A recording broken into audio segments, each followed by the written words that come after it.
Bonjour les amis. Aujourd'hui, je voudrais partager avec vous une expérience terrible.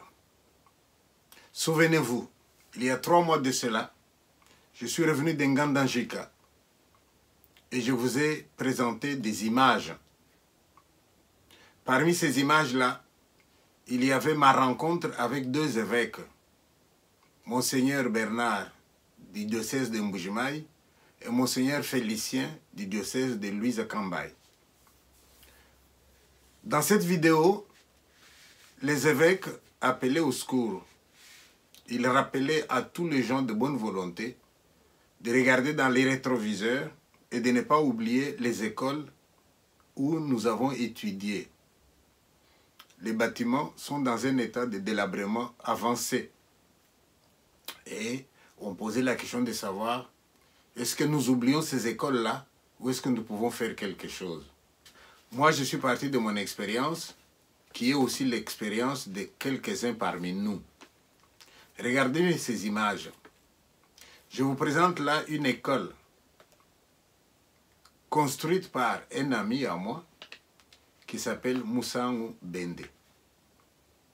Cette école est à Benechitolo.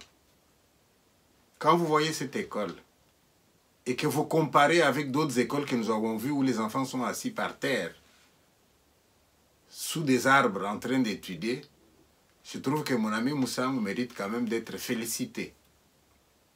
Mais cette école, il l'a construite tout seul.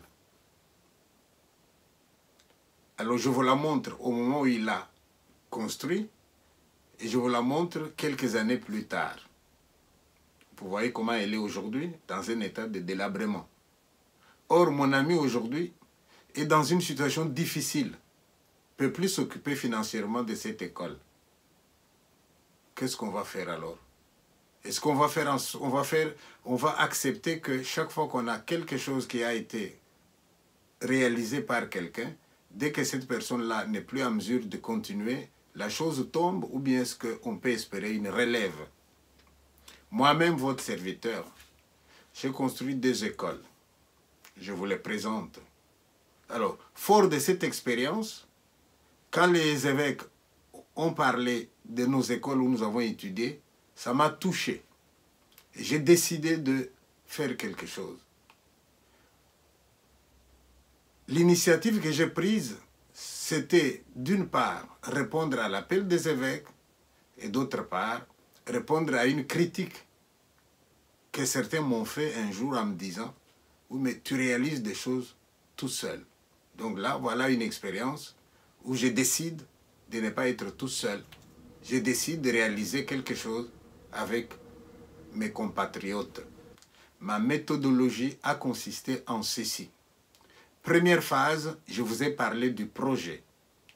Deuxième phase, je vous ai demandé de vous inscrire si vous vous sentez intéressé. Et troisième phase, je vous ai demandé de cotiser.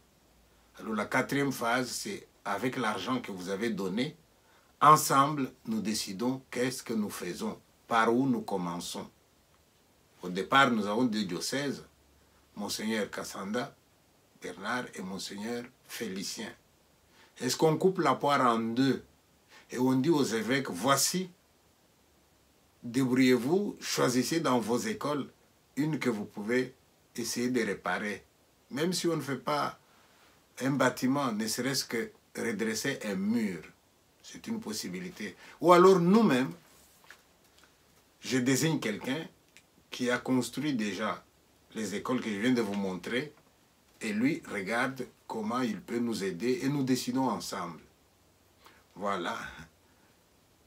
Le jour est arrivé où je dois vous faire le rapport de où j'en suis. Eh bien, lorsque j'ai lancé l'appel, la vidéo a été visionnée par 16 000 personnes. 16 000, je dis bien. Et quand j'ai relancé encore une 2e fois, il y a eu encore plus ou moins 15 000. Donc nous pouvons dire que mon appel a été entendu par 30 000 compatriotes. Nous allons donc partir de ces chiffres-là. Alors, sur les 30 000 compatriotes qui ont entendu mon appel, vous savez combien ont répondu? Eh bien, 26 ont répondu. Et j'ai salué ces 26-là. Je leur ai dit, et si chacun de vous essayait de convaincre quelqu'un autour de lui, peut-être que nous allons passer de 26 à 50. Et j'ai attendu que cette opération s'efface. En attendant, en partant du chiffre 26, nous nous sommes dit, et si on cotisait d'abord chacun $100, ce qui nous ferait 2600 $. Et alors, j'ai donné un délai pour recevoir les cotisations.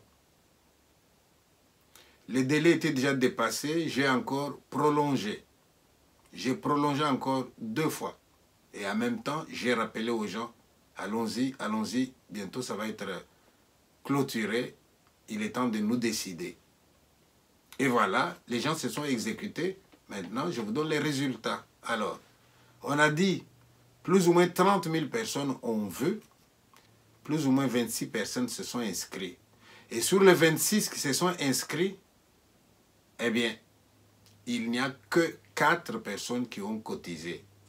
Plus votre serviteur, ça fait 5. Donc, notre cotisation donne au total $500. Qu'est-ce qu'on peut faire avec $500? Je vais envoyer alors $250 à Monseigneur Bernard, 250 à Monseigneur Félicien, et leur demander que je sais que ce n'est pas beaucoup, mais si ça peut au moins réparer une serrure dans l'école, si ça peut au moins aider à repeindre ne serait-ce qu'un mur, eh bien c'est notre participation. Je suis un peu honteux parce que Monseigneur Bernard m'avait prévenu. Il n'avait pas l'air, il avait vu plus loin que moi, il était pessimiste. Et moi je dis non, non, on va d'abord essayer. Et je vais donc leur envoyer cet argent-là. Alors à vous, mes évêques, Monseigneur Félicien, Monseigneur Bernard, quand j'étais dans la chorale, j'ai appris des chants. Et il y en a un que je n'ai pas oublié. On chantait « Je n'ai ni argent ni or, mais ce que j'ai, je te le donne. Au nom de Jésus, lève-toi et marche. Jésus te guérit, te pardonne. » Et l'on vit s'élever d'un bon le boiteux, gambadant et sautant et bénissant Dieu. Au nom de Jésus, lève-toi et marche. Jésus te guérit, te pardonne. On ne peut donner que ce que l'on a. Donc, nous remercions ceux qui ont donné. Et ceux qui n'ont pas donné, bon, vous avez vos raisons. Mais je trouve dommage quand même que vous vous ayez inscrit et pour passer à l'acte, vous avez oublié de cotiser. De toute façon, l'expérience s'arrête là. Et elle me conforte moi aussi dans l'idée que, bon, à partir d'aujourd'hui, plus personne ne pourra me dire pourquoi tu travailles tout seul. J'ai voulu travailler avec vous. Voilà c'est à quoi on arrive. Je ne suis pas fâché, hein? Allez, bye bye.